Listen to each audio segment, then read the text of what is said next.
un tema pendiente con un ejemplo que había que corregir. Bueno, en realidad no estaba mal, ¿no? El tema es que, a ver, creo que está aquí.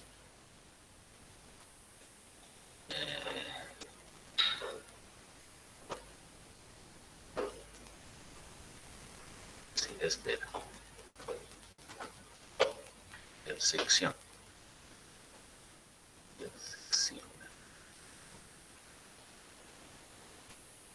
Este era el problema. A ver, vamos un poquito de... Yo voy a ir. Ya, aquí está. Ya. A ver, veamos un poco esta situación, por favor. Como...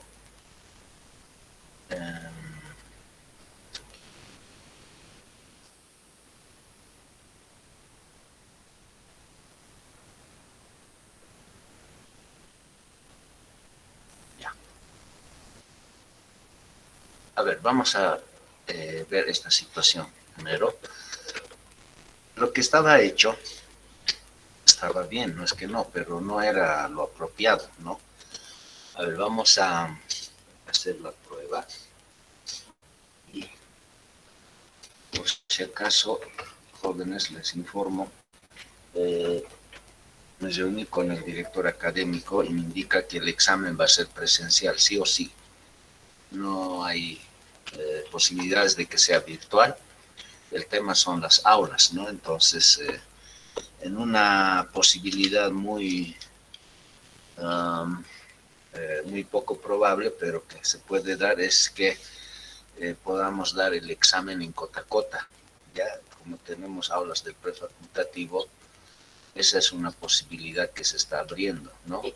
De todas maneras, oportunamente les vamos a informar ya dónde va a ser. Estamos pensando en algún grupo en el monobloc y otro grupo en cota a cota. Bien. A ver, en la demostración de esta propiedad, vamos a... Ya, al final, por favor, ya, al final. Si es del examen, al final, por favor. A subconjunto de B. Miren, demostrar en este sentido, ¿no? Significa que si A está metido en B, ¿no? Entonces queremos probar que A intersección B es igual a A, ¿no? Esa es la idea, lo que llamamos condición suficiente, ¿ya? Entonces, claramente esto establece la hipótesis, ¿no? En ese sentido, y esto es lo que nosotros queremos probar. Pero lo que se quiere probar, noten ustedes, es una igualdad de conjuntos, ¿no ves? La hipótesis de manera equivalente, ¿no? Lo podemos desglosar así. Por definición de subconjunto significa que si X está en A, entonces X está en B, ¿sí? Lo mismo, ¿no? Eso es lo que dice la hipótesis. Bien, queriendo probar la tesis, que es una igualdad de conjuntos, ¿no? Necesitamos mostrar que cualquier elemento aquí está en A y viceversa, es decir, la doble inclusión, ¿no? Bueno, entonces cuando yo tomo X en A intersección B, ¿no? Esto, por supuesto, es equivalente a decir X está en A, ¿no? Y X está en B. Ya, hasta ahí todo bien, ¿no? Aquí lo único que estoy usando es la definición de intersección de conjuntos, ¿de acuerdo? Bien. Ahora, si X está en A, ¿no? La hipótesis dice X está en B, ¿no? Así es como estaba escrito en la demostración, estoy repitiendo lo que estaba escrito.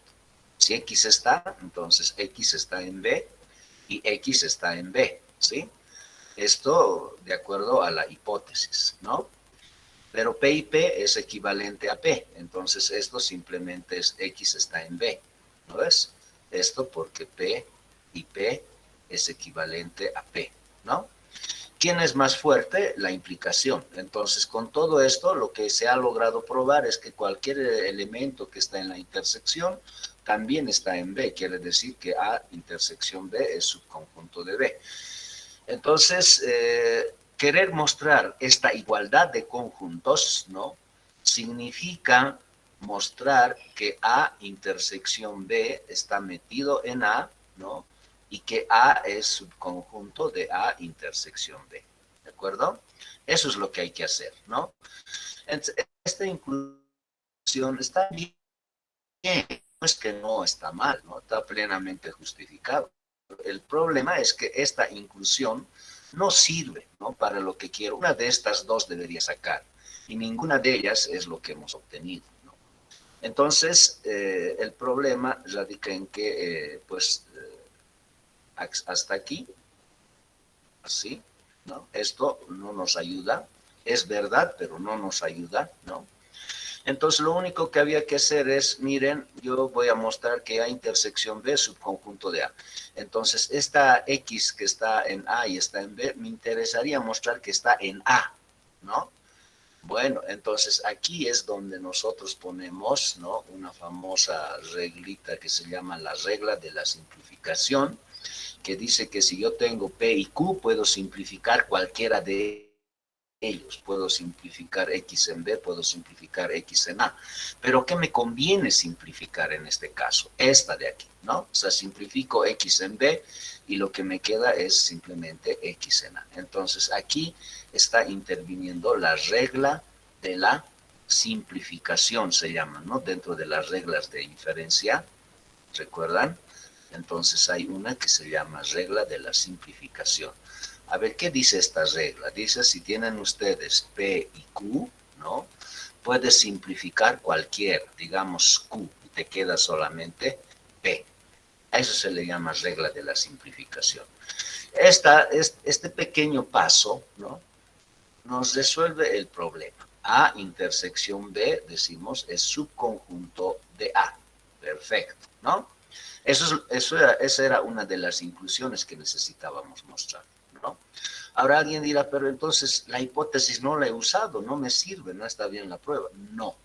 Si bien aquí no está entrando la hipótesis, ¿no? Nos falta todavía probar la otra inclusión, que seguramente es donde va a entrar la hipótesis. Ahora vayamos a probar la segunda inclusión. Para ello, necesito tomar un elemento que está en A y mostrar que está en la intersección. Entonces, vamos en esa parte, decimos, si X está en A, ¿no? Y aquí entra la hipótesis. Mira, dice, si X está en A, entonces X está en B. ¿Qué quiere decir? Que todos los elementos que están en A están tanto en el conjunto A como en el conjunto B. Claro, porque gráficamente así es como vemos a la inclusión, ¿no? Si este elemento está en A, por supuesto también está en B, es decir, esta X está tanto en A como en B, está en los dos conjuntos, ¿ves? Entonces vamos a usar esa definición, es decir, si X está en A, entonces, ¿no? Esa X, aparte de estar en A, tiene que estar también en el conjunto B, porque A es subconjunto de B. Entonces, aquí es donde interviene la hipótesis, ¿no? Y ahí es donde interviene la hipótesis. Y bueno, si X está en A y está en B, eso significa que X está en la intersección, ¿no? X está en la intersección, ¿de acuerdo? Entonces, aquí tenemos nosotros la definición de intersección. Bueno, entonces, eso, de estos dos, el que predomina es el condicional, ¿no? Entonces, ¿qué quiere decir? Quiere decir esto que A, ¿no? Es subconjunto de A intersección B. Y bueno, a esto le llamo 2, que es la segunda inclusión que acabamos de obtener, ¿no? Y de estos dos, decimos, de 1 y 2, ¿no? De 1 y 2, ¿sí? Se tiene lo que buscábamos precisamente, ¿no? Es la igualdad. Se tiene que, decimos, ¿no? A intersección B es igual a A. ¿Está bien? Listo, eso es, ¿ya? Entonces, esa era la situación, ¿no? Aquí está, justamente ya lo he corregido, lo he cambiado en los apuntes, etcétera, ¿no? Entonces, la otra parte no hay problema.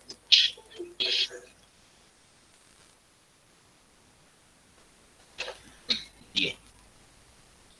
Ahora, en cuanto a las operaciones, continuamos. Hemos considerado la unión, ¿no? Intersección de conjuntos y el complemento de un conjunto, ¿no? Entonces, el complemento, recuerden, gráficamente decía así, ¿no? Si tenemos aquí el universo, tomamos un elemento de él, que son conjuntos precisamente, ¿no? Todos aquellos elementos, por favor apaguen sus micrófonos, todos aquellos elementos que no están en A, ¿sí? Son los que decimos está en el complemento de A. A ver, veremos quién es que no deja trabajar.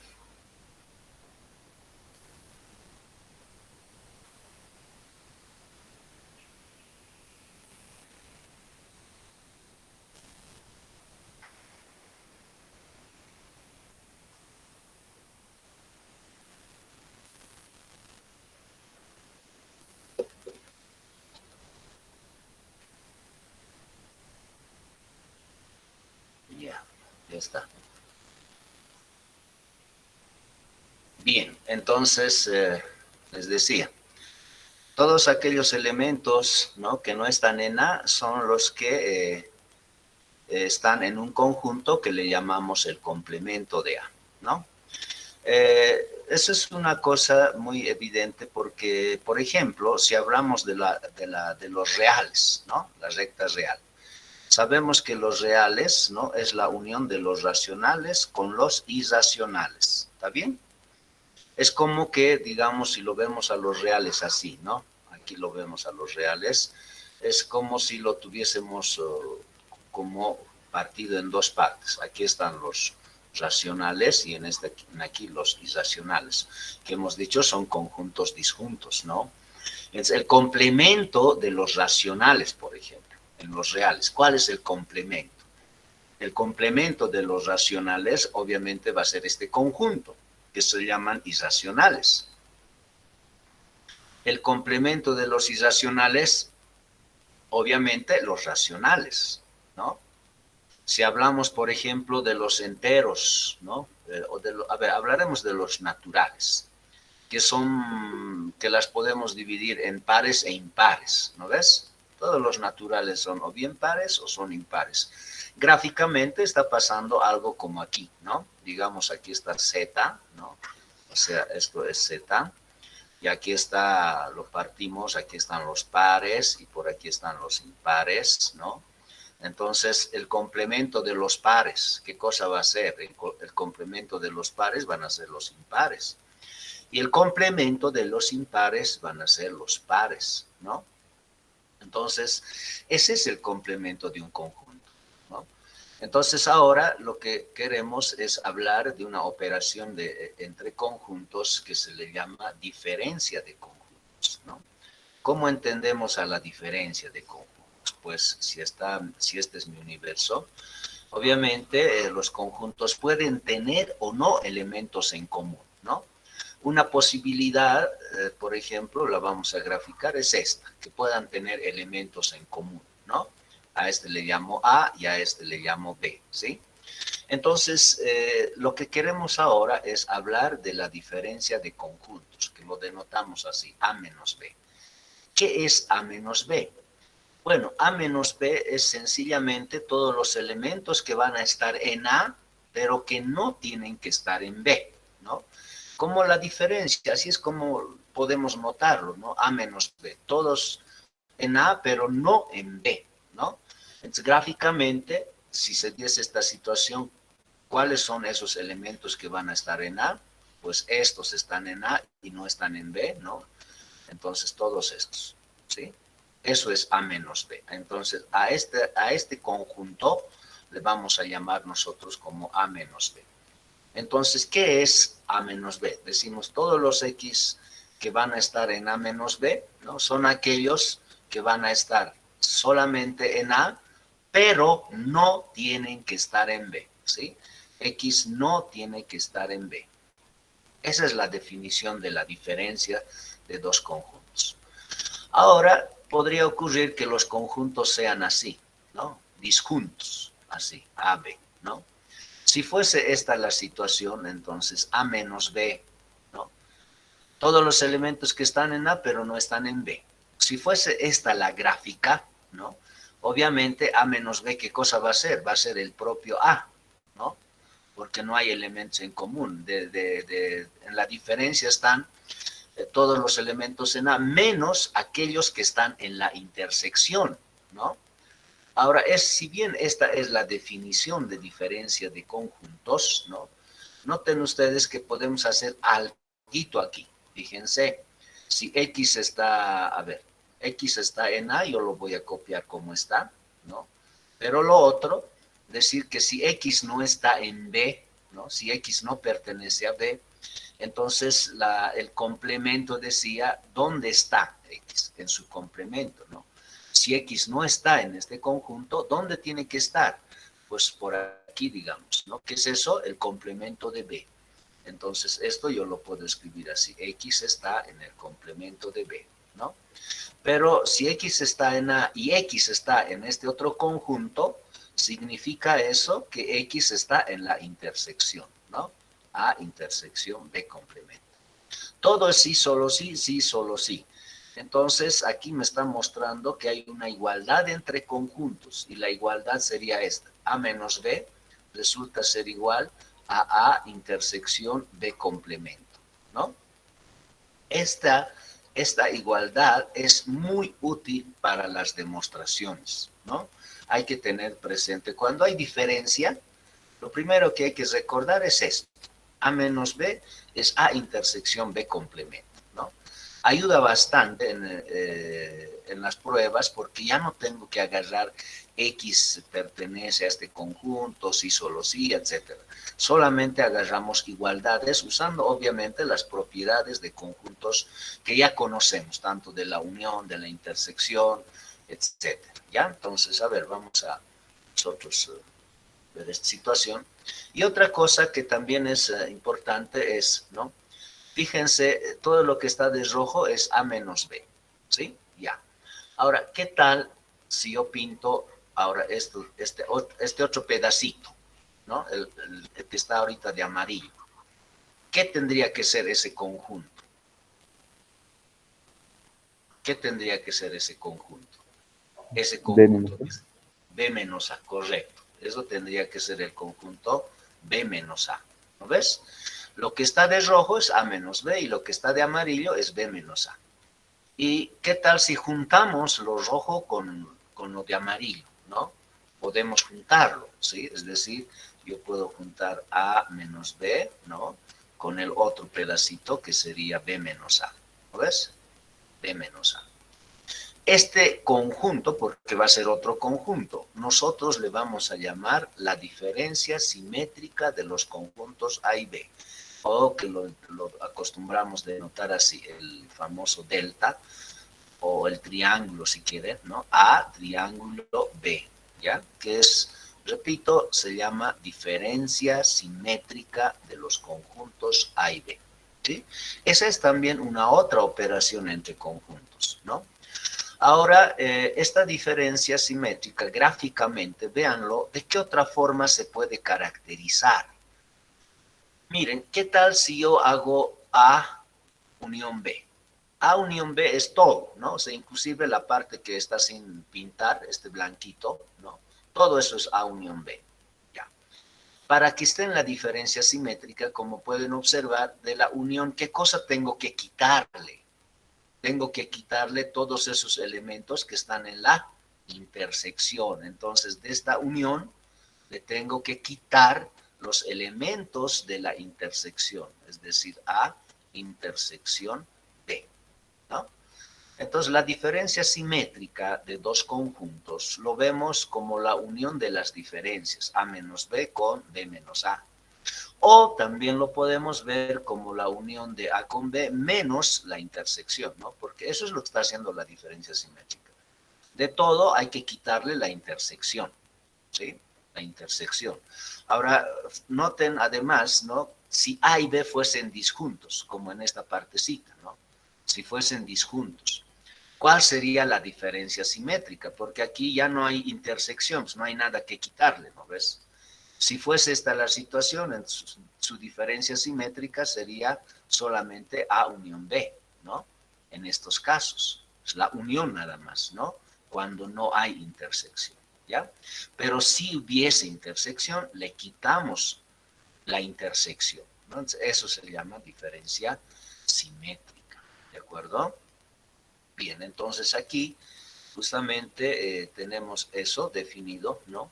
Aquí está gráficamente esto, la región sombreada es A menos B, todos los elementos del universo que están en A, pero no en B, ¿sí?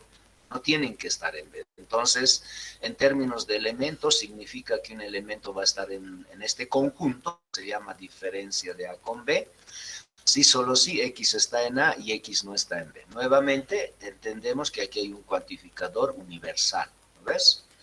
Bien, y esta parte de la observación es lo que yo les decía, ¿no? Decir que X está en A menos B es equivalente a decir esto por definición de diferencia de conjuntos. Pero esto, si X no está en B, está en su complemento, ¿no? Definición de complemento de un conjunto. Si X está en los dos conjuntos, está en su intersección, definición de intersección de conjuntos. Como todo es ida y vuelta, entonces estamos mostrando en esta partecita que este conjunto A menos B había sido igual a este otro conjunto que es A intersección B complemento. Listo, entonces esa diferencia que lo puse en recuadros, ¿no? También hay que recordar, ¿ya? A ver, por ejemplo, ¿no? Aquí tengo yo un par de conjuntos, ¿sí? A y B, finitos, ¿no? A menos B dice los elementos que están en A, pero no están en B, ¿sí? Solamente de esta colección yo voy a eliminar aquellos que están en B, ¿no? Por ejemplo, el 1 no está en B, perfecto, está en su diferencia, el 2 tampoco, el 3 tampoco, el 4, por ejemplo, ¿no? El 4 está en B, ¿no? Lo botamos al 4. El 5 también está en B, lo botamos al 5, entonces solo queda 1, 2, 3. Eso es A menos B, ¿no? Los elementos que están en A, pero no tienen que estar en B. Y con B menos A, lo mismo, ¿no? De todos estos elementos, simplemente tengo que eliminar aquellos que están en A. ¿Quiénes están en A? El 4 y el 5, ¿no ves? El 4 y el 5. Entonces, sacamos esos dos elementos y me queda esto. Claramente se puede observar que A menos B no es lo mismo que B menos A, ¿no? Aquí se aprecia eso, este conjunto es totalmente distinto a este otro conjunto. Entonces, la diferencia, por ejemplo, no es conmutativa, ¿no? Eso estamos diciendo. No existe conmutatividad en la diferencia de conjuntos. Ahora, aquí, por ejemplo, dice, demuestre esta igualdad, ¿no? Normalmente, ¿sí? Normalmente, podríamos nosotros trabajar como lo hacíamos. Como es una igualdad de conjuntos la que me interesa probar, entonces yo acostumbro tomar un X, ¿no? En este caso, en A unión, así, B menos A, ¿no? Aquí, por ejemplo, puedo aplicar definición de unión, ¿no? Puedo decir X está en A o X está en B menos A. ¿Está bien? Listo, le pongo aquí definición de unión de conjuntos. Esto es equivalente a decir X está en A, ¿no? Ahora aquí puedo aplicar definición de conjuntos, ¿no ves? De diferencia de conjuntos. Puedo decir X está en B, ¿no? Y X no está en A, ¿de acuerdo? Definición de diferencia de conjuntos, ¿no? Y puedo continuar así. Esto, por ejemplo, quiere decir que X está en A complemento, después el O se reparte respecto al I, ¿no ves? Puedo aplicar distributividad, etcétera, etcétera. Esa es la forma de las demostraciones que los hacíamos anteriormente. Pero les decía, cuando aparece diferencia de conjuntos, ¿no? Es importante recordar eso que estaba en un recuadro, ¿no? A esto que le he llamado alfa, ¿sí? Esta igualdad ayuda mucho sin necesidad de recurrir a esta prueba que lo hacíamos hasta el momento, ¿no? Por ejemplo, aquí estamos usando aquello. Miren, a ver, dice aquí, en este caso mostraremos la igualdad de conjuntos aplicando alfa y propiedades de conjunto expresados en teoremas anteriores. Por ejemplo, tengo aquí una diferencia, entonces inmediatamente yo recuerdo que B menos A se puede expresar como B intersección A complemento, que es lo que dice alfa, ¿no? Entonces aquí ya no estoy tomando un X aquí, si solo sí. Ahora estoy hablando de una igualdad directa, ¿no? B menos A es igual a B intersección A complemento. Entonces aquí hay una igualdad, ¿no? Ahora aquí fíjense, tengo unión, tengo intersección. Hay una propiedad en un teorema que dice que la unión es distributiva respecto a la intersección o que la intersección es distributiva respecto a la unión. Entonces aquí estoy usando esa propiedad, ese teorema, ¿no? Que le hemos llamado leyes distributivas, que nacen a consecuencia de las leyes lógicas, ¿no? La suma lógica es distributiva respecto al producto lógico y viceversa, ¿no? Entonces aquí me da A unión B, intersección A unión A complemento, ¿no? Otra vez, igualdad, eso es importante. Miren, igual, igual, ¿no? A unión B, copio como está, pero A unión A complemento, aquí ya tenemos que recordar, ¿no? Si yo voy a unir A con todo su complemento, ¿qué me va a dar? Por supuesto, el universo, ¿no? Y eso está expresado en un teorema también, ahí está el número e inciso del teorema, ¿no?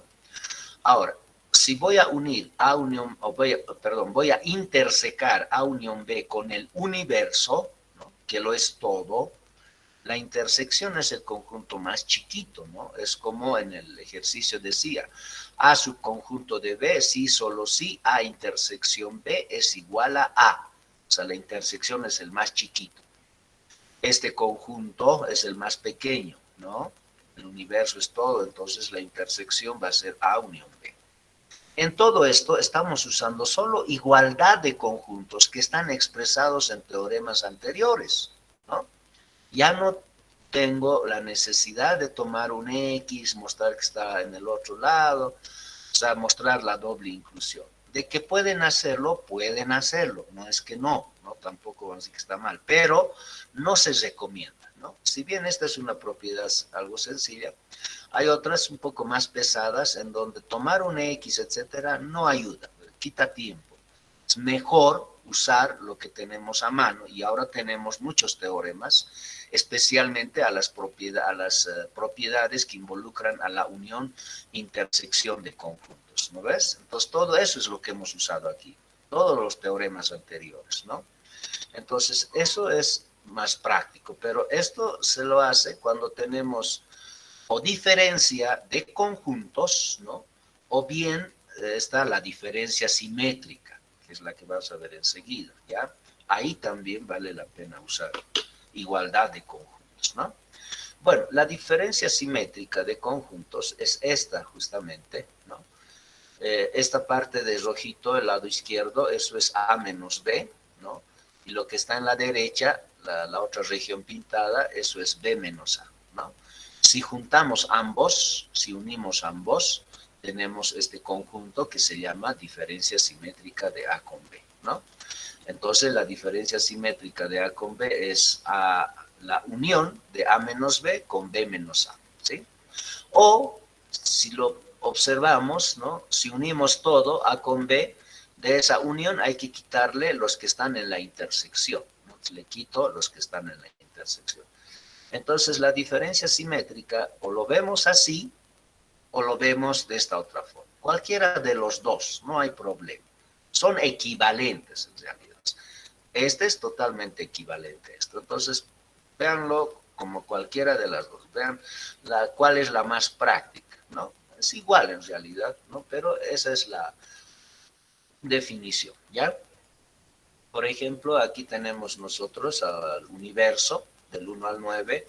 Tengo dos conjuntos A y B, quiero hallar la diferencia simétrica de A con B. Entonces, ¿qué es lo que hago? Pues puedo hallar la diferencia A menos B y B menos A, ¿no? Ahí está, A menos B, todos los elementos que están en A, pero no en B. Entonces, de aquí, si observamos quiénes están en B, a esos hay que sacarlos, ¿no? El 4 está en B, hay que sacarlo al 4, el 6, ¿no? El 8 sí está en B, hay que botarlo. al 9 también hay que botarlo, está en B, entonces los que tienen que salir de este conjunto son el 4, 8 y 9, ¿no ves? Y los que quedan son el 2 y el 6, que son los que están en A menos B. Lo propio con B menos A, ¿no? Todos aquellos que están en B, pero no tienen que estar en A, ¿no? Eso sería el 1, 3. Y estos dos conjuntos necesitamos, ¿no? De acuerdo a esta definición, necesitamos unirlos, ¿no? Porque yo ya he encontrado A menos B y he encontrado B menos A. Ahora simplemente tengo que unir esos dos conjuntos, este con este otro, ¿no? Estoy uniendo. Y esto es entonces el conjunto que representa a la diferencia simétrica de A con B, ¿no? Pueden también usar esto. Para eso lo que tendrían que hacer es primero encontrar A unión B, ¿no? Luego tendrían que encontrar A intersección B, ¿sí? Luego tendrían que hacer esta diferencia, ¿no ves? Y por supuesto va a salir este conjunto, ¿no? Sin duda. Bien, ahora aquí tengo, por ejemplo, una prueba, una demostración que involucra la diferencia simétrica, ¿no? Dice, demuestre que B menos A, diferencia simétrica C menos A, es igual a la diferencia simétrica de B con C menos A.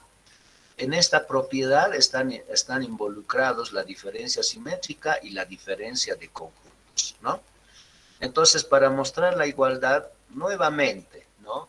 Tomar un X aquí, mostrar que X está en este conjunto y viceversa, es un camino que se la puede hacer, no es que no, pero no se recomienda, ¿no?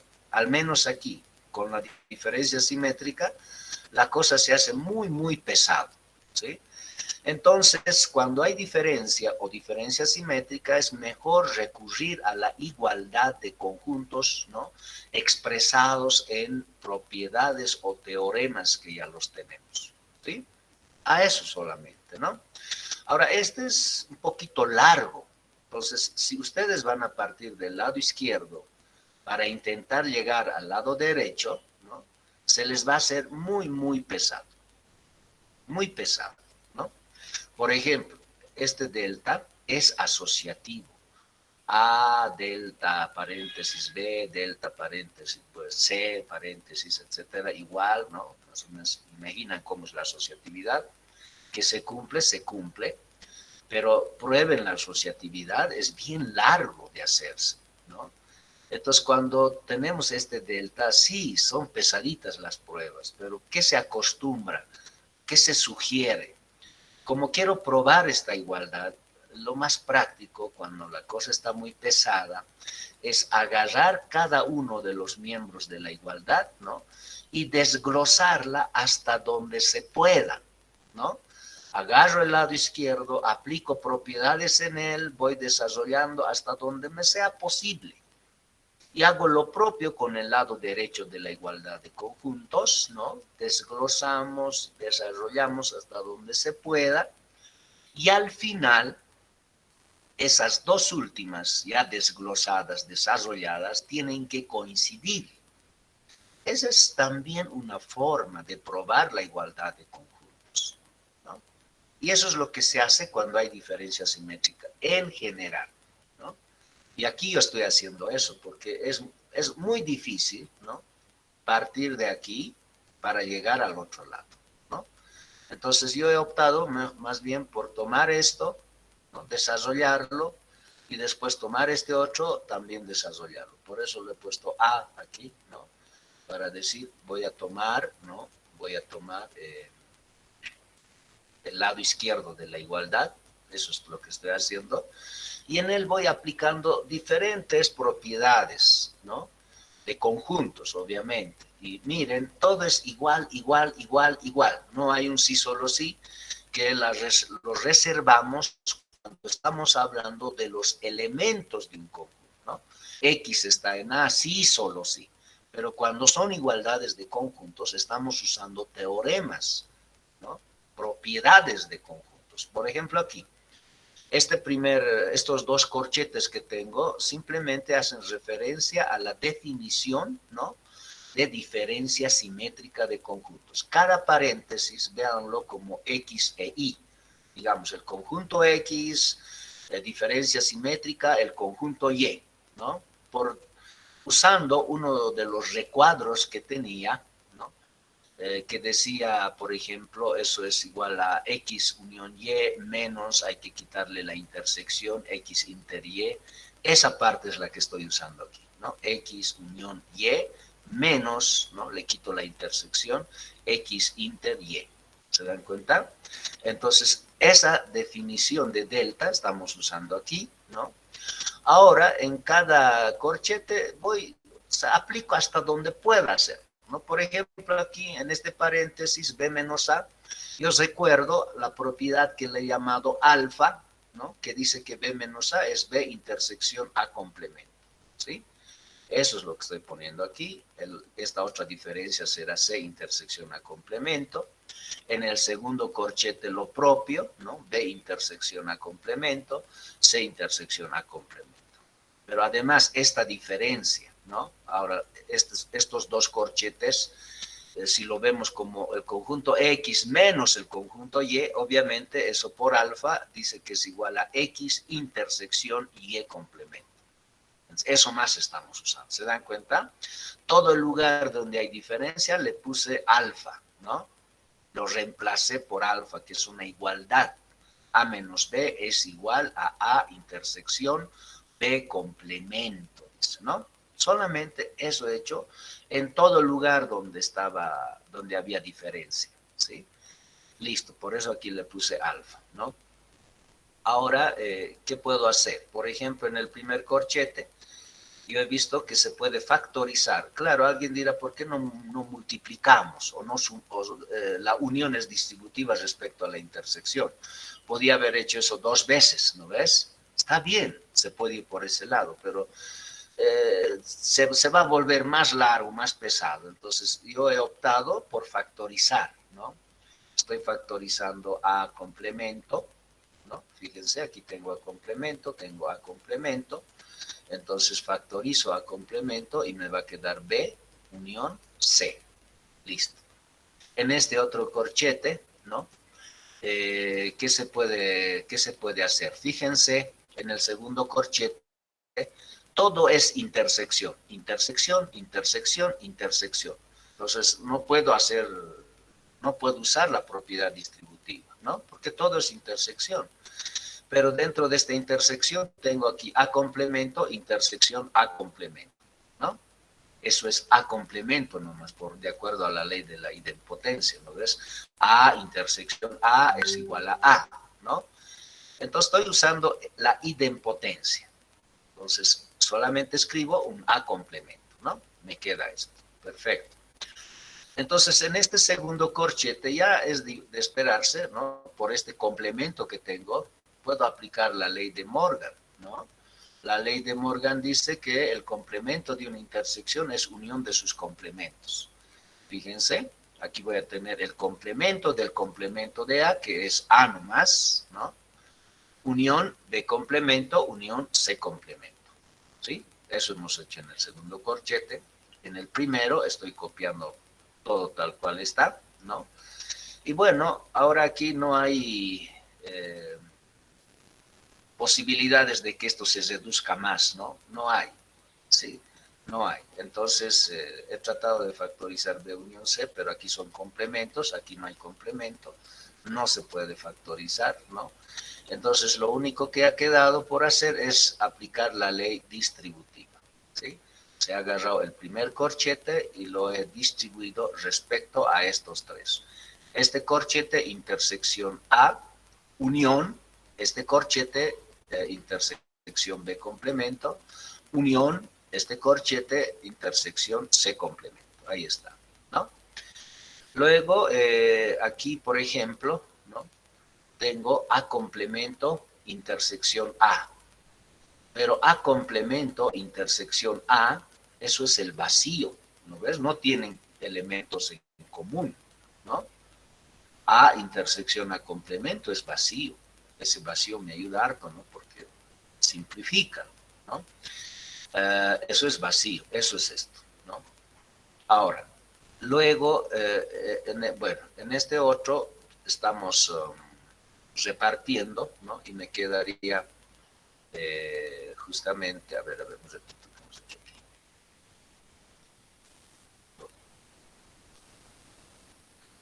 Ya.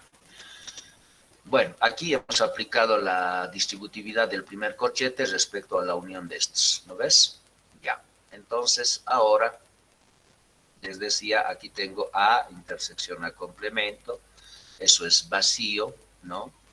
Luego tendría, aquí estoy repartiendo, ¿no? Sería así, ¿no? A complemento, intersección, B, unión. A ver, un ratito, aquí ya, ¿qué hice? A ver, un ratito. Ya, eso es vacío, perfecto. Luego, a ver, aquí B. Estoy jugando con este otro corchete, ¿no? Aquí tengo B complemento, ¿no? Intersección B. Aquí obvio muchos detalles, ¿ya? Porque se hacía muy largo, ¿no? Como ven, aquí por ejemplo, nuevamente hay que usar la distributividad, porque aquí hay unión, y aquí tengo intersección, aquí lo propio, tengo intersección, pero aquí tengo unión, tengo por ejemplo A complemento, intersección B complemento, que tendría que distribuir respecto a esta unión. Eso es lo que estoy haciendo, ¿no? Estoy distribuyendo, ¿no? Ahora, este primer corchete, ¿qué ha pasado? ¿No? Por ejemplo, A intersección A complemento, les decía, eso es vacío, ¿no ves? Entonces tendría en el primer corchete vacío intersección B unión C. Eso es lo que quedaría, ¿no? Vacío intersección B unión C. Pero A intersección vacío, recuerden que solamente que se vuelve vacío, ¿no? Si A intersectas con el vacío, eso es vacío. De todo este corchete, solamente me llega a quedar el vacío. Desaparece este primer corchete, ¿sí? Todo esto se vuelve vacío. Ese vacío es este, ¿no? En el segundo corchete estamos aplicando nuevamente la propiedad distributiva, porque aquí tengo A complemento, intersección B complemento, ¿no ves? Y aquí tengo un paréntesis que es B unión C. Entonces, estoy aplicando la propiedad distributiva. Por eso les digo, algunas cositas lo he obviado, pero esa es la idea aquí, ¿no? Primero aquí, todo esto se hace vacío, porque es vacío, intersección B unión C, eso es vacío. En el segundo, estoy aplicando la propiedad distributiva nuevamente. Entonces, aquí tengo, por ejemplo, A complemento, intersección B complemento, intersección B. Ahí está. Unión, ¿no? Ahora va a ser A complemento, intersección B complemento, ¿no ves? Intersección C complemento. Listo. Este primer corchete ahora aquí representa al segundo corchete de arriba. Ahora, en esto, nuevamente aparece aquí B intersección, B complemento, intersección B, que es vacío. Vacío, intersección A complemento, ¿no? Eso es también vacío, ¿sí? Es vacío. Ahora, A unión vacío es A nomás, ¿no ves? Es decir, todo este paréntesis va a desaparecer y me va a quedar solamente este segundo paréntesis, que es lo que estoy copiando aquí. Este vacío también desaparece porque vacío, unión, cualquier otro conjunto me da este conjunto, ¿no? Vacío, unión A es A, ¿ves? Entonces, de todo esto, el vacío desaparece, este vacío desaparece y solamente quedaría esta partecita, que es la que viene aquí. En este último corchete estamos haciendo lo mismo, estoy aplicando la propiedad distributiva, ¿no? Tengo aquí A complemento, intersección C complemento. Entonces estoy distribuyendo respecto a la unión de B con C, ¿no? Ahí está, estamos distribuyendo. Y al hacer eso, aquí me aparece C, intersección C complemento es vacío. Vacío, intersección A complemento es vacío. Vacío, unión, este conjunto, me queda el conjunto nomás, ¿no? Listo, me queda eso. Entonces, estos vacíos hacen que se simplifiquen, ¿no? Se vayan muchas cosas. Y me queda estos dos paréntesis, ¿no? Me queda estos dos paréntesis. Ahora, aquí ya no hay, a ver, tenemos A intersección B, A complemento, intersección B complemento. Aquí tengo A complemento, intersección C complemento. ¿Qué cosa podemos factorizar? Bueno, yo he visto por conveniente factorizar A complemento, ¿no? No se puede ya reducir más, ¿no ves? Ya no va a salir otro vacío, nada. Entonces, factorizo A complemento, ¿sí? Que es un factor, ¿no? Estoy factorizando A complemento, me queda esto. Puedo dejarlo aquí o puedo dejarlo aquí también. Creo que era mejor dejarlo aquí, ¿no?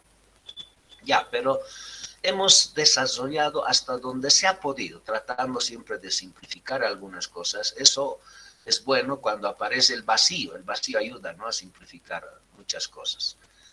Entonces, me queda esta expresión.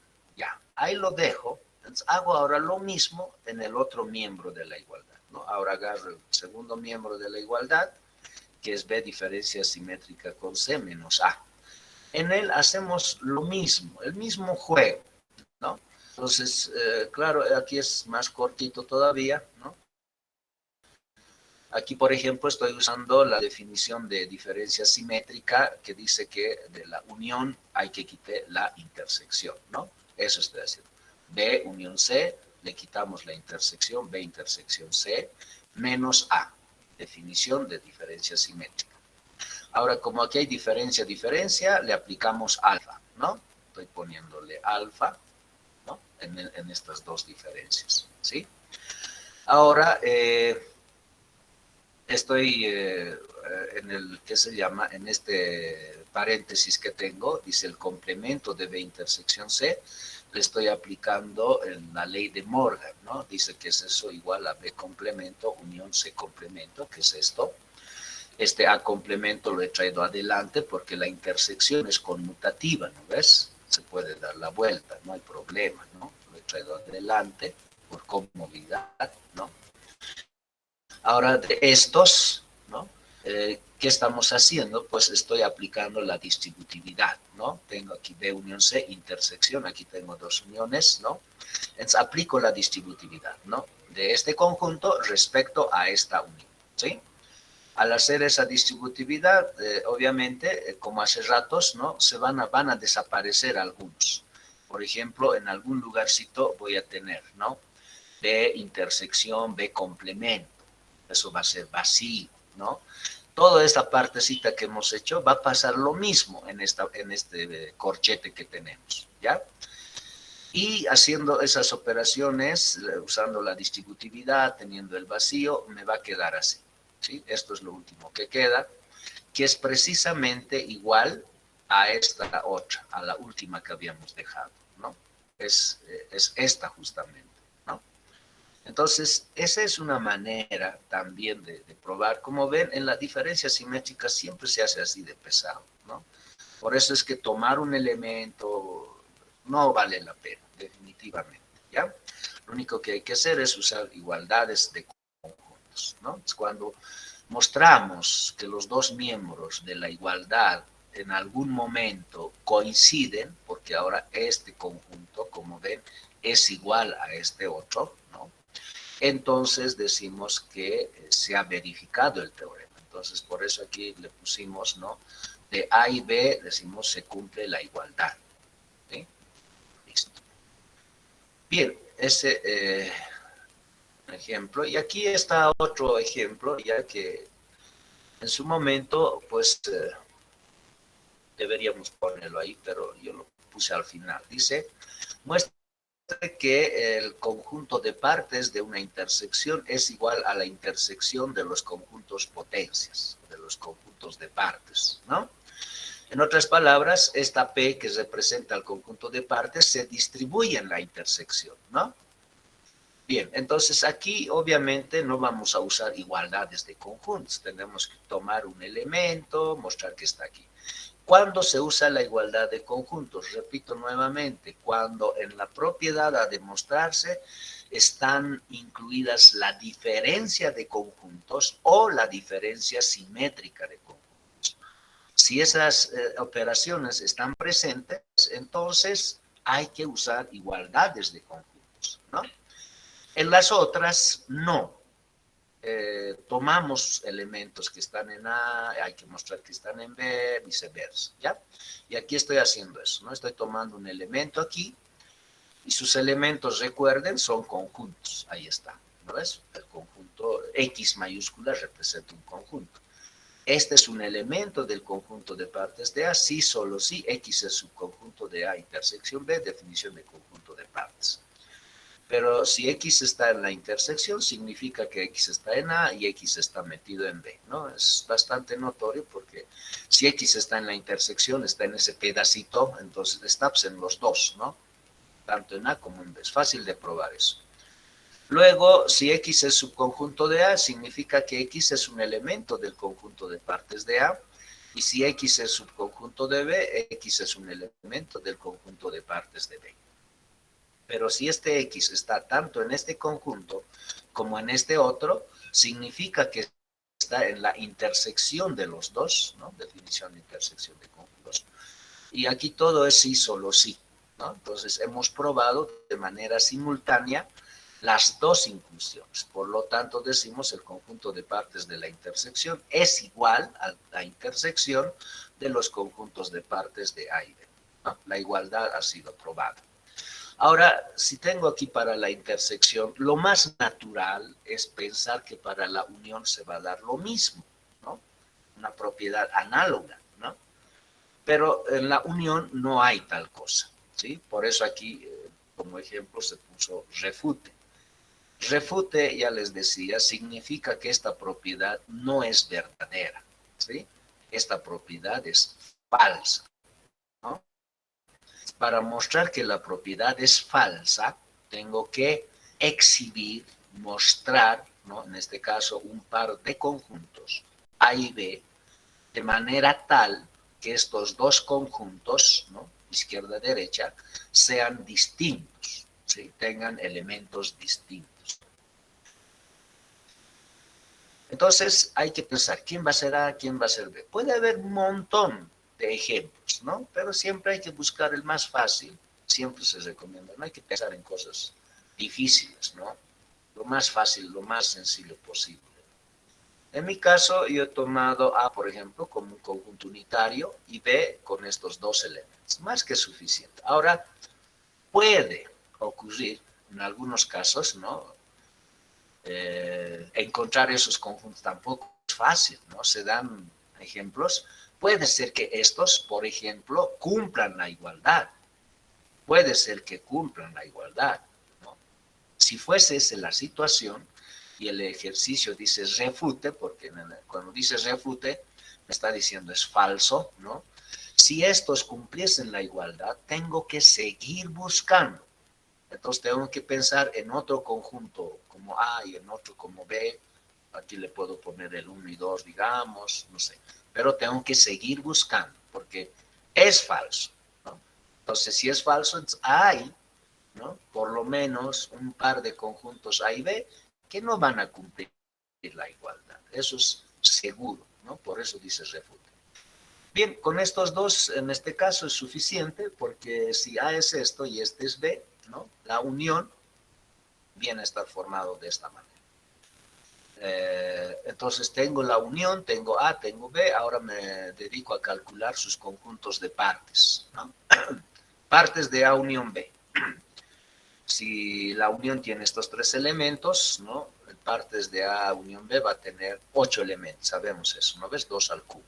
El vacío, los unitarios, los que tienen dos elementos y el mismo conjunto, ¿no? El total, que sería A unión B.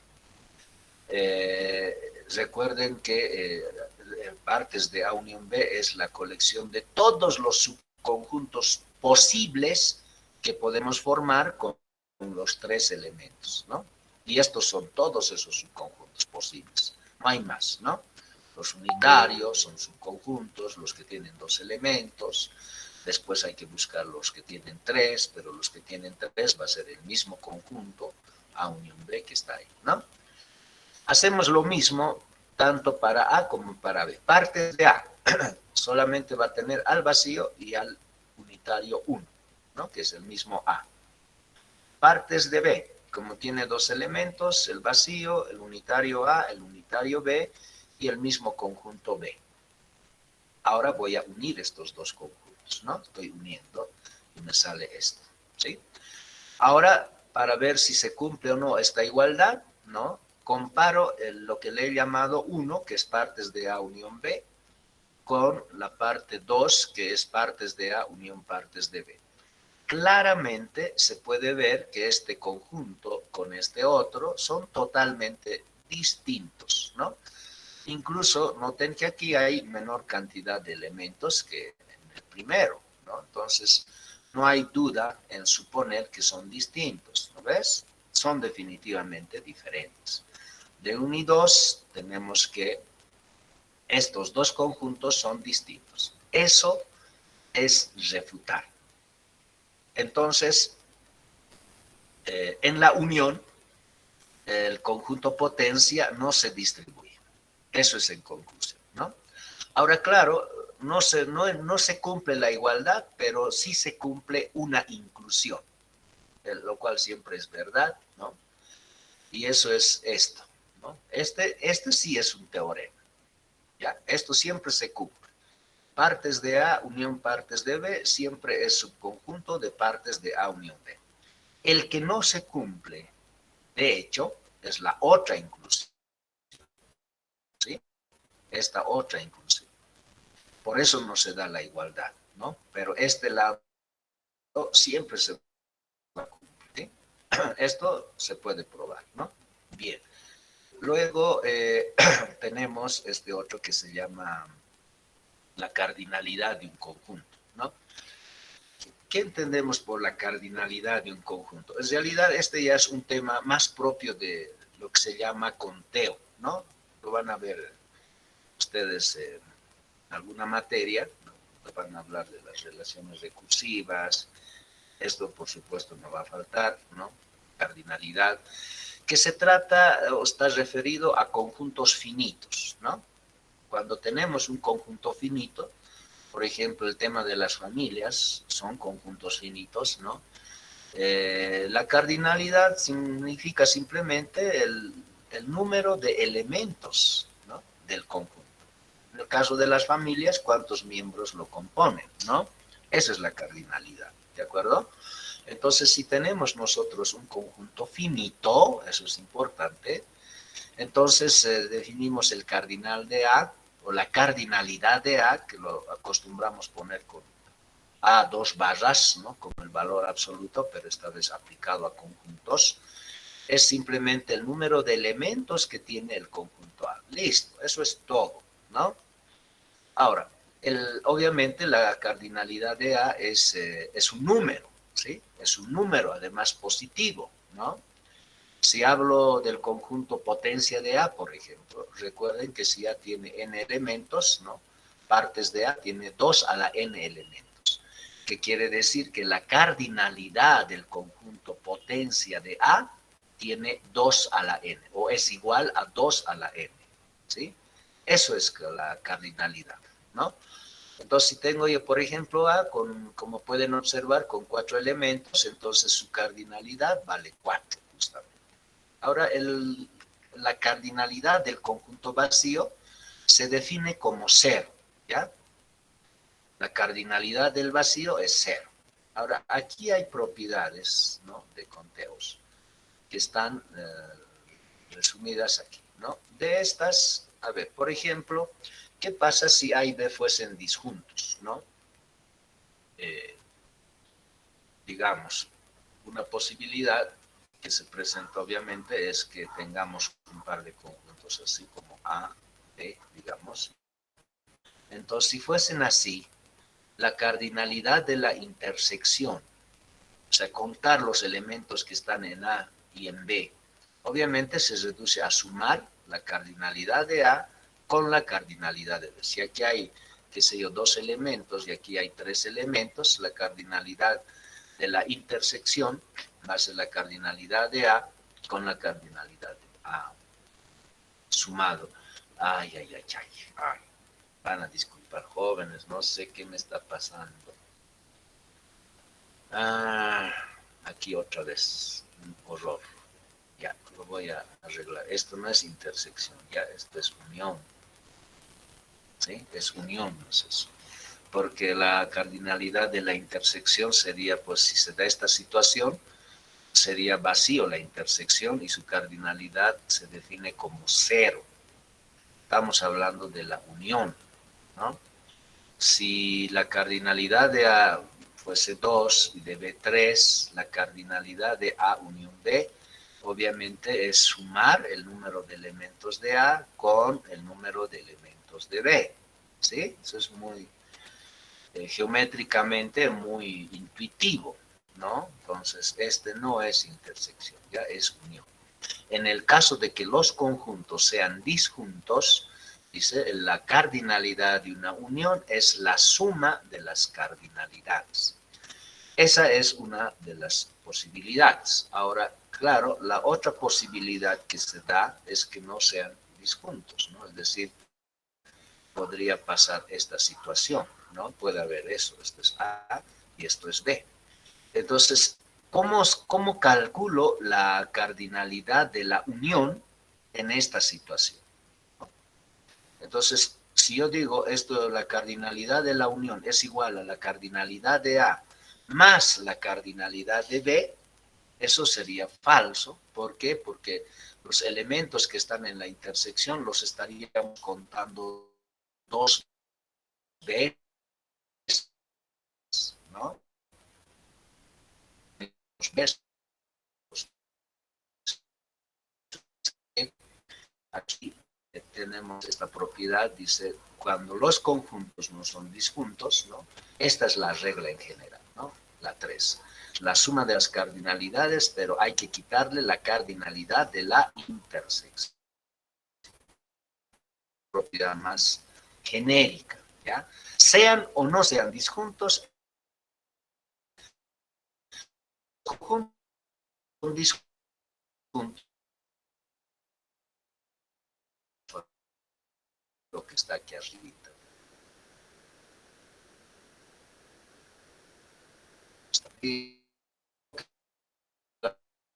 Juntos esta misma los tres, entonces ahora hay que quitar las intersecciones, ¿no? De dos en dos, ¿sí? Luego sumamos, porque ya estamos quitando, hay que aumentar los que están en el conjunto común, que habíamos quitado anteriormente aquí, ahora hay que añadirle, que es la intersección de los tres conjuntos. Esas, sobre todo, la 3 y la 4 son las que nos interesan, ¿ya? Esas son las propiedades importantes. Las otras son consecuencias muy obvias. Por ejemplo, la cardinalidad de A menos B. ¿No? ¿Qué es A menos B? Hemos dicho es todos los elementos que están en A, pero no en B. Por lo tanto, el número de elementos en este conjunto va a ser el número de elementos de A, pero tenemos que quitarle aquellos, el número de elementos que están en la intersección, porque esos no son parte del conjunto A menos B, ¿no? O de la diferencia simétrica, que recuerden es, ¿no? A menos B unión B menos A. Entonces su cardinalidad va a ser la cardinalidad de la unión menos la cardinalidad de la intersección, ¿ya? Aquí, por ejemplo, dice sea un conjunto con 45 elementos y n otro conjunto con 25 elementos. Si la intersección contiene 15 elementos, ¿cuántos contendrá m unión n? Me está diciendo cuál es la cardinalidad de m unión n, ¿no? Entonces, gráficamente, los datos que tenemos los podemos expresar en este gráfico, ¿no? En este conjunto, que es la intersección, hay un total de 15 elementos, ¿no? En M hay 45, aquí hay 45, pero obviamente ya no le pongo tal número porque 15 ya están aquí. Aquí solamente va a restar 30, ¿no ves? 30 más 15 hacen 45. En cambio, en N hay 25 elementos, pero como aquí hay 15, aquí tendría que haber 10 solamente, porque 10 más 15 es 25, ¿no? Entonces, ¿cuánto hay en la unión? Dice, ¿no? O sea, en todo esto, ¿cuántos elementos hay? Entonces, para eso, lo único que hacemos es recordar, en este caso, la tercera propiedad. La cardinalidad de la unión es la suma m más n, en este caso 45 más 25, menos la cardinalidad de la intersección, que es 15, y sale 55, ¿no? Ya. Luego, a ver, tenemos aquí este otro, bueno, son problemitas muy naturales en conjuntos, ¿no? Sobre contar cuántos asisten a una reunión, etcétera, ¿no? Digamos, aquí dice, supongamos que en una determinada ciudad hay 3 periódicos, que los vamos a llamar A, B y C, ¿no? Ya, periódico A, periódico B y periódico C. Se ha preguntado a un grupo de personas sobre su lectura o no de esos periódicos, obteniéndose las respuestas siguientes. Bueno, se ha hecho una encuesta, ¿no? Alguien podía leer solamente A y no leer B y C, ¿no? Alguien podría leer los 3, ¿no? O alguien podría leer 2, cualesquiera de ellos.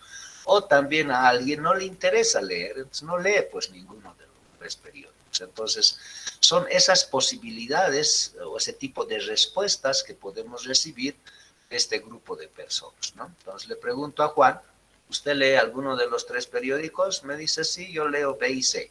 Perfecto, ya está registrada su respuesta. Le pregunto a María, le digo, ¿usted lee alguna de estas 3? No, no leo ninguna, listo, no lee ninguno de los 3, ¿no? Entonces, se hace ese tipo de encuestas, ¿no? Y se tienen estos resultados. Lectores de A, dice 32, lectores de B, 45, lectores de C, 23, ¿no? Los que leen A y B, los que leen los 2 periódicos, 14, A y C, 9, B y C, 12, ¿no? Entonces, cuando digo B y C, obviamente como conjunto estoy hablando de la intersección, ¿no? B inter C, dice la cardinalidad de B inter C es igual a 12.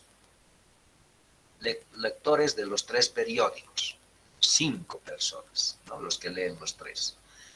Número de personas que no leen ninguno de esos 3 periódicos. Puede haber, ¿no? En este caso son 54, ¿ya? Entonces, todos estos datos nosotros los reescribimos en términos de la cardinalidad de los conjuntos que los llamamos A, B y C y que representan a los 3 periódicos, ¿no? Entonces dice los que leen el periódico A, 32, los que leen B, etcétera. Los que leen A inter B, es decir, A, el periódico A y el periódico B, 14, A y C, 9, de acuerdo a estos datos, ¿no? Solamente eso estoy registrando. Los que leen los 3 periódicos, solamente 5, ¿no? Bien. Ahora, ¿no? Voy a calcular la cardinalidad de la unión, ¿sí? De la unión de A con B con C, ¿no? Usando la propiedad 4, ¿no?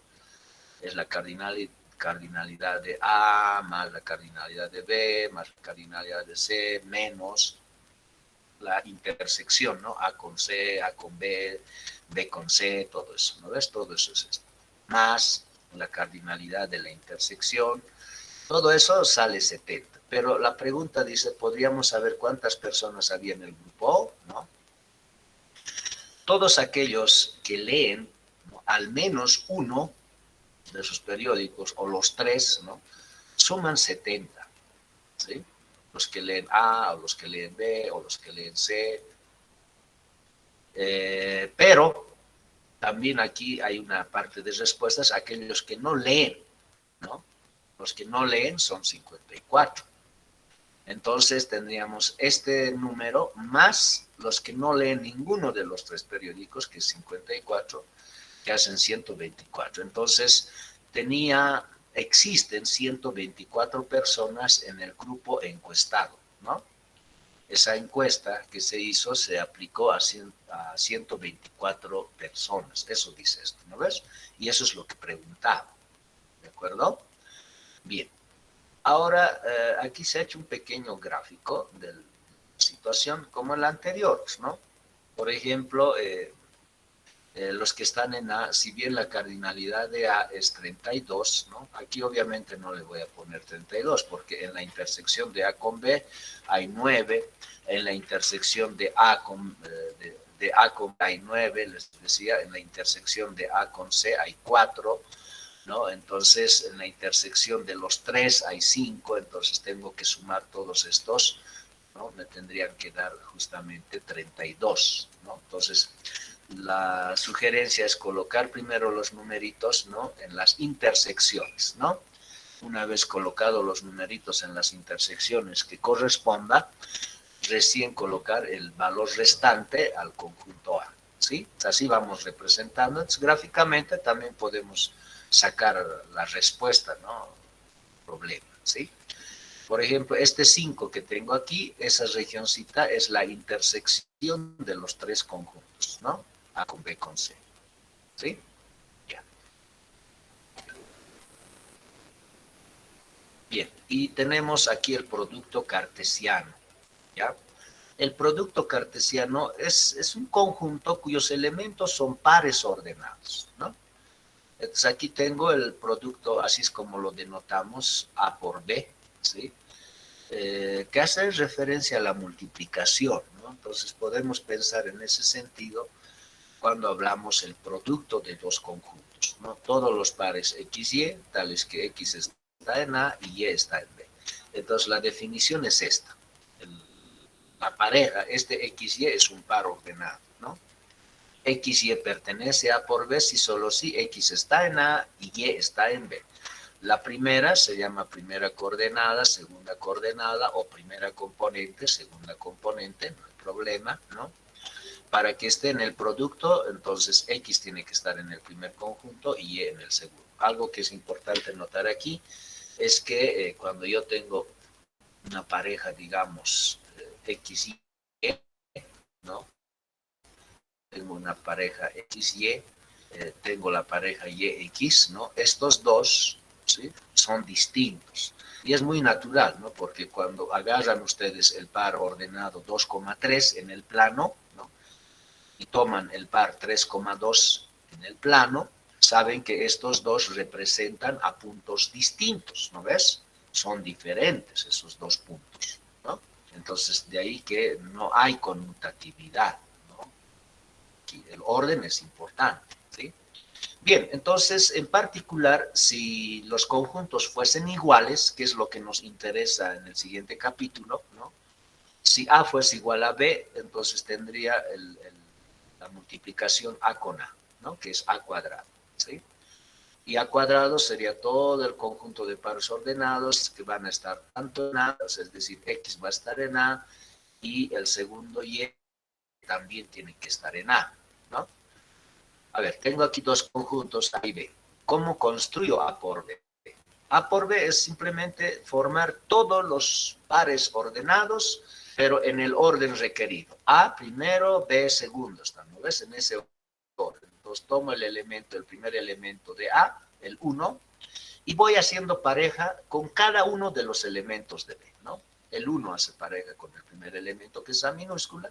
El 1 hace pareja con el segundo elemento, que es B minúscula. Ahí están esas dos parejas. Luego avanzamos con el segundo elemento de A y vamos haciendo parejas con todos los elementos de B. El 2 con A, el 2 con B. Ahí está, ¿no?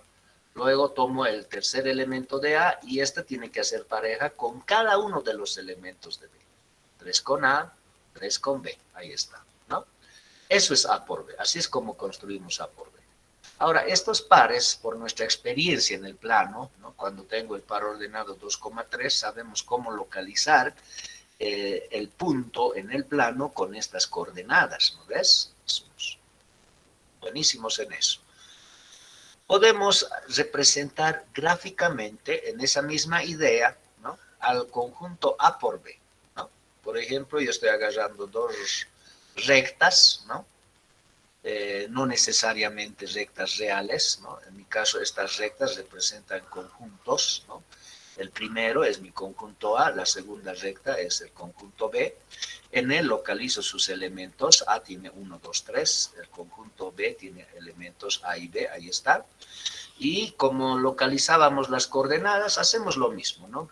Por ejemplo, ahí están estos puntos marcaditos, son todas las parejas posibles que se pueden armar. El 1 con el A, el 1 con el B, el 2 con el A, el 2 hace pareja con el B, etc. Entonces, esta región, que la encerrar el círculo, diagrama cerrado, es el que representa A por B, ¿no? Eso es A por B. ¿sí? El producto cartesiano, ya. Entonces, debido a que 2, 3 no es lo mismo que 3,2, ¿no? Es que tenemos, ¿no? Podemos decir, el producto cartesiano no es conmutativo, ¿no? Es cierto, no es conmutativo. A por B no es lo mismo que B por A, ¿sí? No puede ser el mismo conjunto, porque el 2, 3, ya les he dicho, es diferente del 3, 2, no representan al mismo elemento, ¿ya? Algo que también podemos notar es, a ver, por ejemplo aquí, ¿no? A tiene, la cardinalidad de A vale 3, la cardinalidad de B vale 2. ¿Cuántos elementos tiene A por B? 1, 2, 3, 4, 5, 6. Es decir, si A tiene 3 elementos, B tiene 2 elementos, A por B tiene 2 por 3 igual a 6 elementos, ¿no? En general, si la cardinalidad de A fuese M, la cardinalidad de B fuese N, la cardinalidad de A por B va a ser igual a M por N, ¿no ves? Ya. Otra observación es que la cardinalidad de un producto es producto de sus cardinalidades, lo que acabamos de decir, ¿no? Para contar el número de elementos en A por B, simplemente multiplicamos el número de elementos que tienen A y B. Ahora, una de las utilidades de la cardinalidad radica en poder obtener, ¿no?, el producto A por B, pero dentro de conjuntos grandes, como es el plano cartesiano.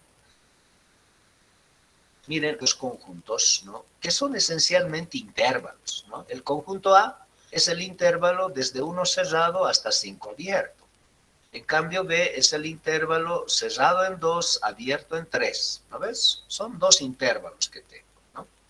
Entonces, ¿cómo calculo A por B? O mejor, ¿cómo identifico A por B, ¿no?, dentro de lo que es el plano, ¿no? Con la idea del ejemplo anterior, esta vez yo dibujo un par de rectas, ¿no?, como está aquí. Uno de ellos va a representar mi conjunto A y el otro va a representar mi conjunto B. Yo, por comodidad, he decidido ponerle X e Y, ¿no?, como lo conocemos, el eje X y el eje Y. ¿Por qué? Porque mis conjuntos A y B son intervalos, son subconjuntos de los tres, ¿no? Ahora, cuando yo tomo el intervalo desde 1 cerrado hasta 5 abierto, ¿no?, en el 1 notarán que hay una línea continua, ¿no?, todo esto. En cambio, en el 5 le puse líneas segmentadas para decir o para hacer entender que este lado, este bordecito, no pertenece al conjunto. Entonces, de 1 cerrado a 5, ¿no?, cuando yo trazo las rectas paralelas al eje Y, toda esa región es como una cinta infinita, ¿no? Toda esa región representa a, en el caso, mi conjunto A, ¿no? Es como una cinta que empieza desde menos infinito hasta más infinito, ¿no? Esto se extiende, ¿no? Aquí solamente hemos dibujado una porción de esa región, un pedacito, ¿no? Y lo propio hacemos con el otro intervalo, pero este intervalo, este conjunto B, ya tengo que representarlo en el otro eje, ¿no?, en mi eje Y. Aquí está en 2 cerrado y en 3 abierto. Lo mismo, en 2 es continua y en 3 es una línea segmentada para hacer entender que esos elementos no forman parte del conjunto, ¿sí? Entonces, este intervalo, ¿no?, ahora es también una cinta infinita, desde menos infinito hasta más infinito. Se extiende, ¿no?, indefinidamente, ¿ya? El producto A por B, ¿no?, es aquella región que es producto de la intersección de esas cintas infinitas, ¿no? Extiendo esto y la otra cinta, hay una intersección, que es esta que estamos viendo, ¿no? Eso representa el producto A por B. En este caso, estos intervalos son conjuntos no finitos, son infinitos, ¿no ves? Tienen muchos elementos, ¿no? Entonces, yo no voy a poder encontrar este conjunto por extensión, imposible, ¿no?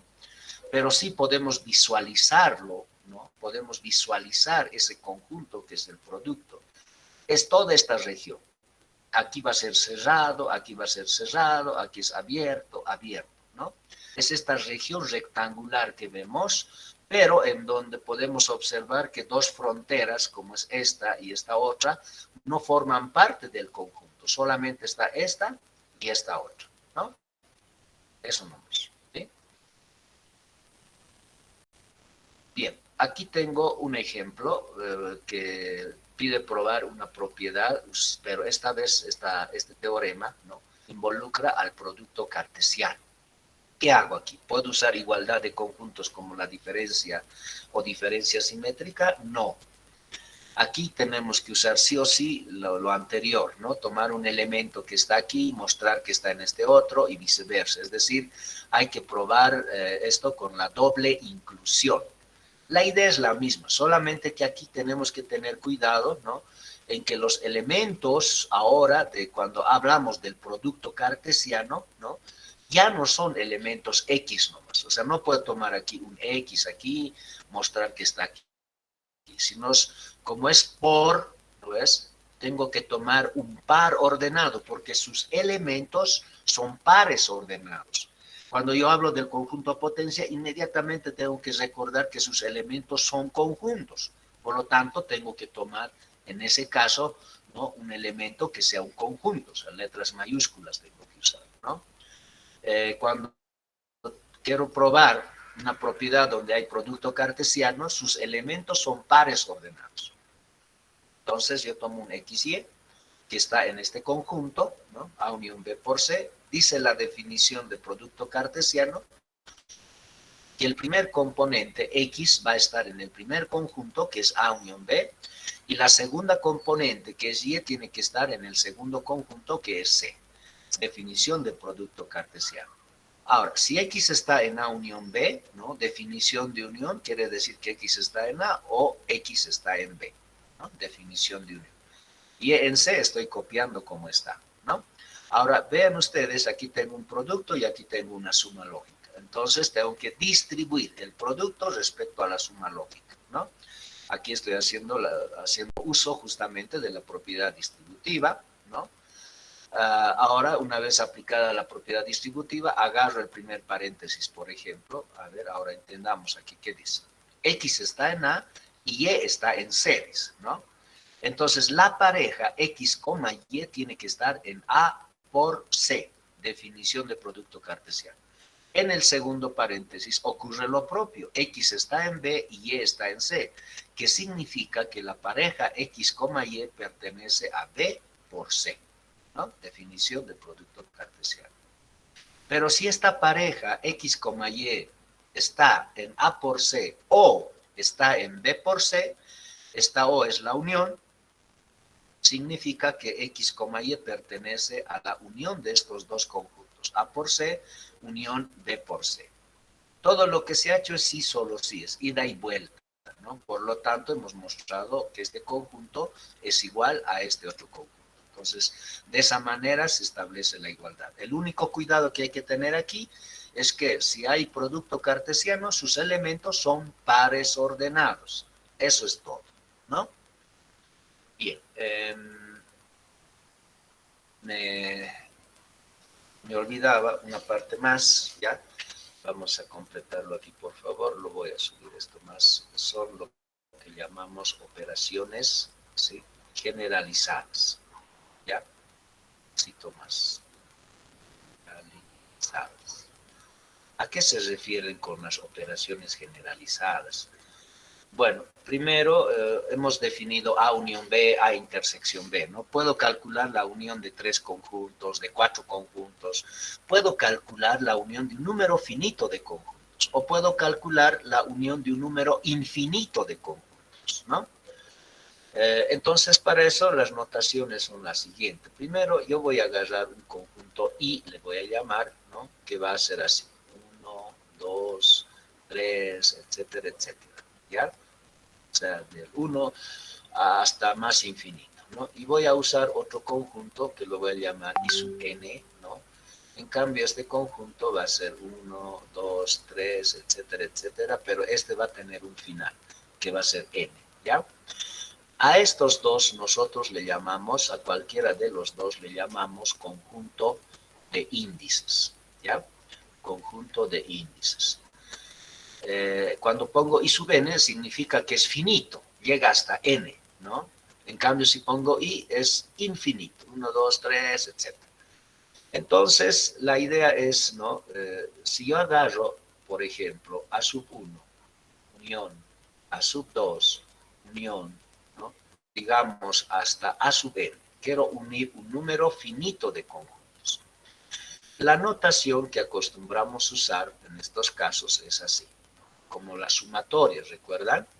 La sumatoria es un símbolo. Este es un símbolo también, que dice la sumatoria, o perdón, la unión, dice, ¿no?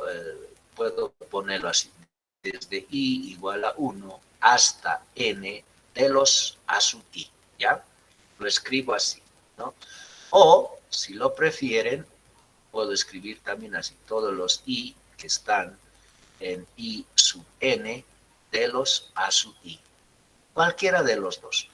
Cuando yo digo i pertenece a i sub n, estoy diciendo es un conjunto finito, o sea, i va a recorrer desde 1 hasta llegar a n, ¿no ves? Esta unión se llama unión generalizada. Claro que estas uniones pueden no ser siempre finitas. También podemos hablar de, por ejemplo, a sub 1, unión a sub 2, unión así, ¿no? Indefinidamente. ¿Cómo acostumbramos a expresar a esto? Pues si fuese esta la situación, yo lo puedo poner, la unión desde igual a 1 hasta infinito, ¿no? De los a sub i, ¿sí? Eso es, ¿no? O bien podemos también escribir esto como la unión de todos los i que pertenecen al conjunto de índices i de los a sub i, ¿ya? Cualquiera de los dos, noten la notación, aquí estoy usando el conjunto de índices, o esto lo puedo expresar como acostumbramos a hacerlo en la sumatoria, ¿no? Estos se llaman uniones generalizadas, ¿no? Esta es una, se llama así, unión generalizada, ¿sí? Generalizada. A veces se necesita, ¿no? Unir de manera finita o infinita, dependiendo. Entonces, ¿cómo defino la unión generalizada? Entonces, yo digo, una va a pertenecer, por ejemplo, a la unión. Voy a agarrar esta notación, ¿ya? Cualquiera de las dos está bien, así yo voy a tomar esto, de los a sub i, ¿no? Sí y solamente sí. Para que esté en la unión sabemos que tiene que estar en al menos uno de los dos, ¿no ves? Si X está en A unión B, significa que X está en A o X está en B. En mi caso, cuando tenemos esto, sí que existe, ¿no? Un I que pertenece a I sub n, tales que X pertenece a sub I. A esto se le llama, esta es la definición de la unión generalizada. Claro, aquí es finito, pero en el otro caso ocurre lo propio, o sea, lo mismo, no va a cambiar. Si yo tuviese una unión infinita, ¿no ves? Esto significa que existe un i, lo único que va a hacer es cambiar el conjunto de índices, ¿no? Tal es que x pertenece a sub i, ¿ya? Esa es, ¿no?, la definición de unión generalizada. Entonces podemos nosotros tomar esto, ¿no? Es lo mismo de la unión, lo mismo, solamente que ahora estamos hablando de más de un conjunto, este o este otro. Este para el caso finito, para el caso no finito, ¿no ves? Y lo propio ocurre para la intersección, ¿ya? Tenemos, por ejemplo, podemos calcular a sub 1, intersección a sub 2, intersección, digamos, a sub n, ¿no? Entonces, ¿cómo escribo esto? Bueno, la notación ahora es así. Intersección desde igual a 1 hasta n de los a sub i. O si agarran el conjunto de índices, dice la intersección de todos los i, de los i sub n, de los a sub i. ¿Sí? Ahora, si fuese infinita la intersección a sub 1, intersección a sub 2, intersección, etcétera, etcétera, ¿no?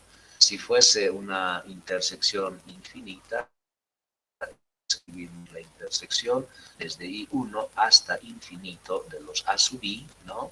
O también poder expresar esto como la intersección de los I que están en I de los A sub I, ¿sí? Intersección generalizada se llama eso, ¿no?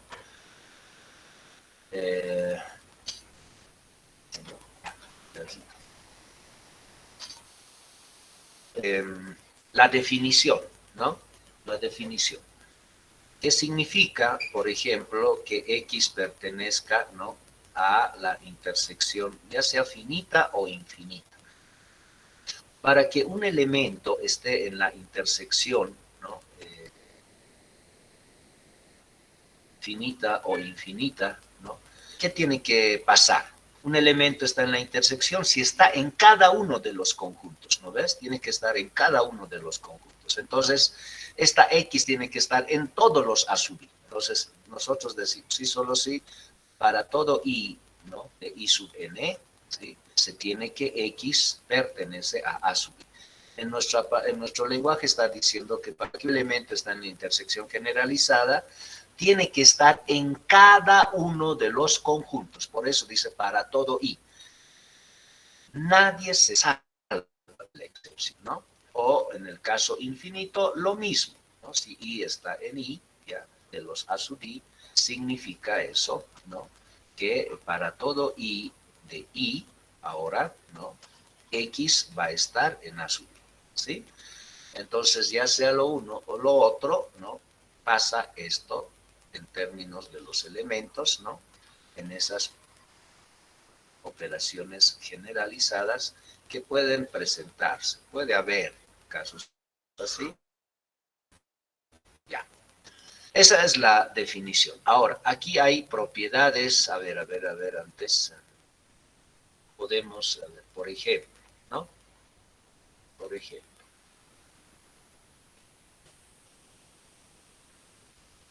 Ya, por ejemplo, a ver.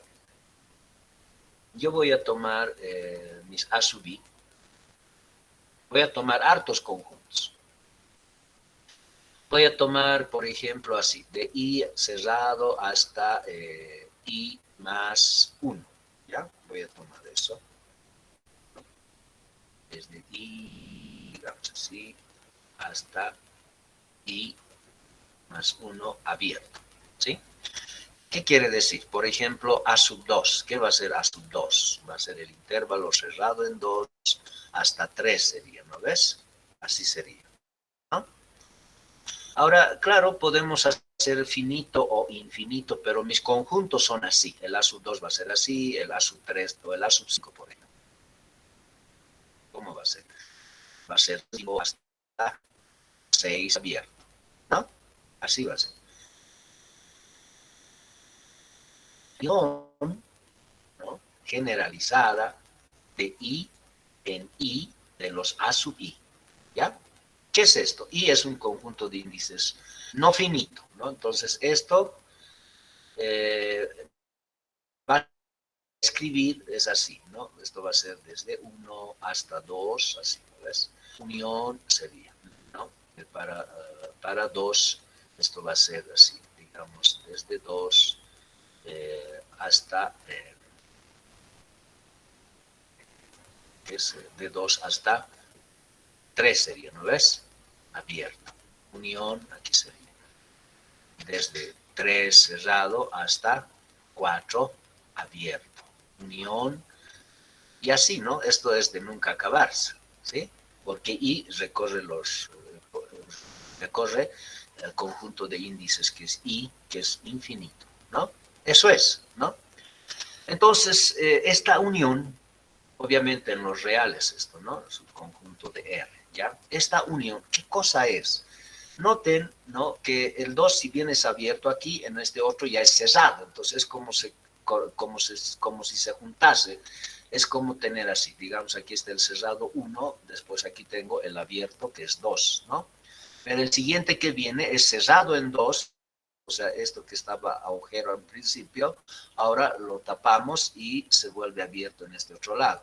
Pero el siguiente que viene toma este, lo cierra y se abre así. Y así va avanzando, ¿no? Así va avanzando. Entonces, toda esa unión, ¿qué cosa me va a dar? Me va a dar el intervalo desde 1 cerrado hasta 2 llegar hasta así. Esa es la unión en este caso. ¿Se dan cuenta? Ahora, ¿qué ocurre, ¿no?, con la intersección? O sea, si yo tomo la intersección de todos los I en I de los A sub I, ¿no? ¿Qué va a pasar? ¿Cuál sería la intersección? Entonces, como hace ratos veíamos, ¿no? Si lo vemos gráficamente, esto es así, ¿no? El siguiente que agarramos, ¿no?, lo tapa esto y lo vuelve así abierto, ¿no? El otro, lo mismo, tapa esto y lo abre así, ¿no?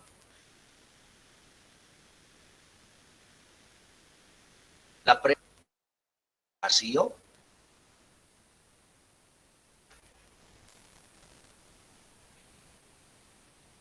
La intersección son los elementos que tendrían que estar en todos los conjuntos, ¿no?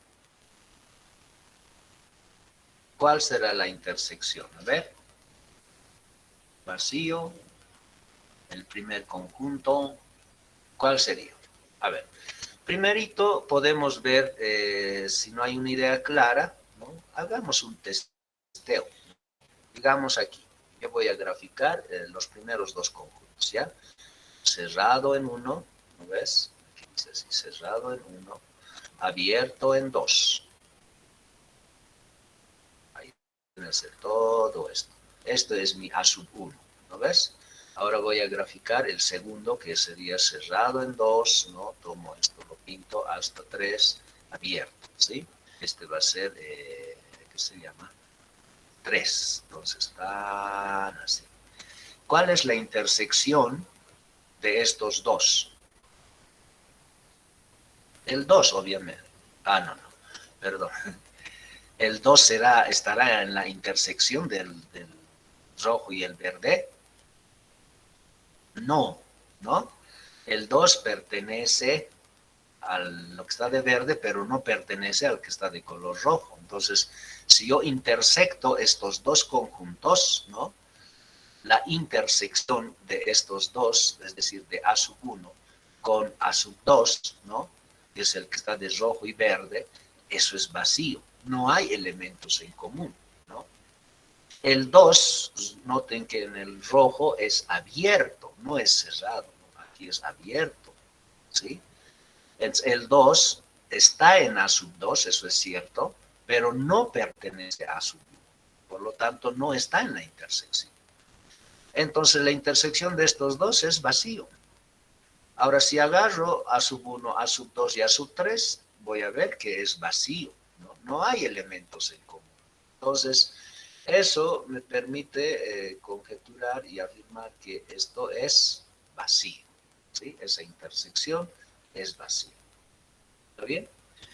Bueno, ahora la situación es, ¿no?, dentro de las propiedades que hay, ¿no?, hay en particular una que interesa. Yo lo voy a poner como propiedades, ¿ya?, que dice así, es lo que llamamos la ley de Morgan, pero generalizado, ¿no? Dice, si yo tengo una intersección de los A sub I, no interesa si I es finito o no, o sea, una intersección finita o infinita, dice, el complemento de esta intersección es igual, dice, a la unión, ¿no?, a la unión de sus complementos, ¿sí? Esto se llama justamente las leyes de Morgan generalizado, ¿ya? Leyes de Morgan, ¿no?, generalizados. Lo que conocíamos para dos conjuntos vale para un número finito o infinito de estos, ¿no? Y lo propio ocurre con la unión de los A sub I con I en complemento, ¿sí?, es igual, dice, a la intersección de los A sub I complemento para I de I. Ya, entonces el complemento de una intersección es unión de sus complementos. Aquí me faltaba una C, ¿no? Y el complemento de una unión es intersección de sus complementos. ¿Sí? Eso se los llamamos las leyes de Morgan, ¿ya? Bien. A ver, en la siguiente voy a probar una de estas. En realidad hasta aquí es el capítulo 1, ¿no? Y vamos a la siguiente clase un poquito trabajar con algunos ejercicios más, pero eso es lo que concluye el capítulo 1. Tengo dentro de su Classroom, debe estar, por ejemplo, aquí están los ejercicios, la práctica, ¿no? Ahí está, la práctica número 2. Hay que hacer 25 problemas, son muy sencillos, algunos problemas bastante fáciles, por eso le puse 25, ¿ya? La entrega es la siguiente semana, el 12 de septiembre, ¿no? Ahora sí, podemos hablar del examen jóvenes. Si es que hay alguna pregunta, los escucho.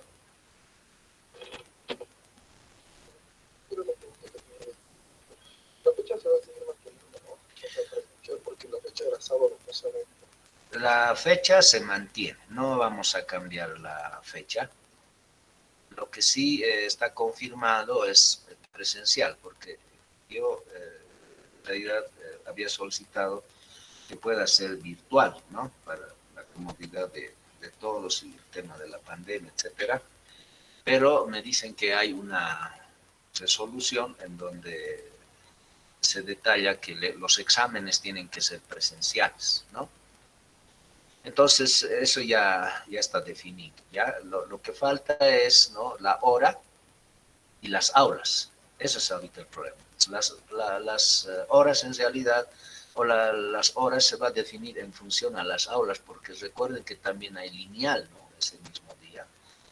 Son dos materias que no tienen que chocar en cuanto a horario.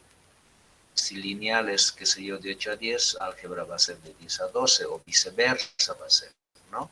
Ya, de todas maneras, la siguiente semana ya les voy a confirmar. En esta semana me tienen que dar el reporte de aulas y dependiendo de cuántas aulas tengamos, ¿no?, vamos a hacer una distribución y posiblemente tengamos que usar el aula de cota a cota, ¿no? Esa es una otra posibilidad, que son bastantes aulas ahí.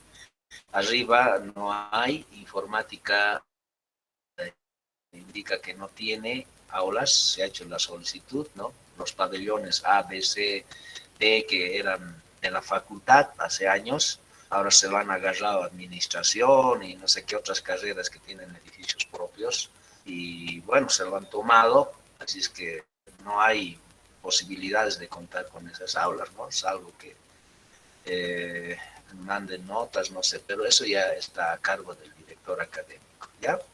Entonces, en cuanto yo tenga confirmado, yo les voy a mandar un aviso oficial de cómo va a ser el examen, qué horarios, en qué ambientes, la distribución de los 5 paralelos y hasta dónde va a ser el examen, ¿no? Ahorita vamos a hacer relaciones, yo estoy más o menos pensando en que va a ser relaciones de equivalencia, ¿ya? Hasta ahí. Pero tengo que ver, hay un par de grupos que están más o menos igual, terminando conjuntos, ¿no? Los otros dos grupos